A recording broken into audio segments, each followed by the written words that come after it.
જો હું શ છું તો આજથી તું શ ને તું શ એટલે હું તું ને તું સમજ પડી? જો શરણાઈ નું શરણાઈ અને સસલામાં બે સ આવે છે એટલે કામ કરીએ કે પહેલો જે સ છે ને એને મીંડા વાળો મૂકી દઈએ અને બીજા શ ને દાંડી વાળો મૂકી દઈએ એટલે થઈ ગયું સસલા.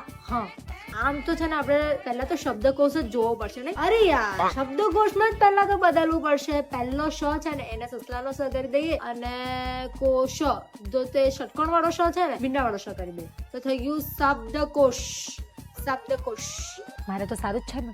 તો એવું કરીએ કે શ ની જગ્યા પર સ ને સ ની જગ્યા પર શ અને શ તું કઈ વધારે જગ્યા પર આવતો નથી એટલે તું જયારે આવીશ ને ત્યારે આપણે તને જોઈ લઈશું. હા, તારું આવશે ને ત્યારે જોઈ લઈશું. અરે ચીટિંગ કરતા હે તું મેરે સાથ યાર. આમાં મારો શું વાંક છે? શું નહીં શું બોલવાનું છે? અરે ભાઈ, ભાવના સમજ ને તું. સમજ નહીં સમજ યાર. કેમ ભૂલી જાય છે? હમણાં તો નક્કી કર્યું કે શ નો સ ને સ નો શ.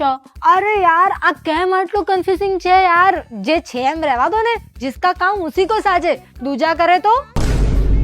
હા યાર, બરાબર છે. બધા પોતપોતાનું સાચવો, બીજા જેવું બનવાની કઈ જરૂર નહીં. હા, બરાબર.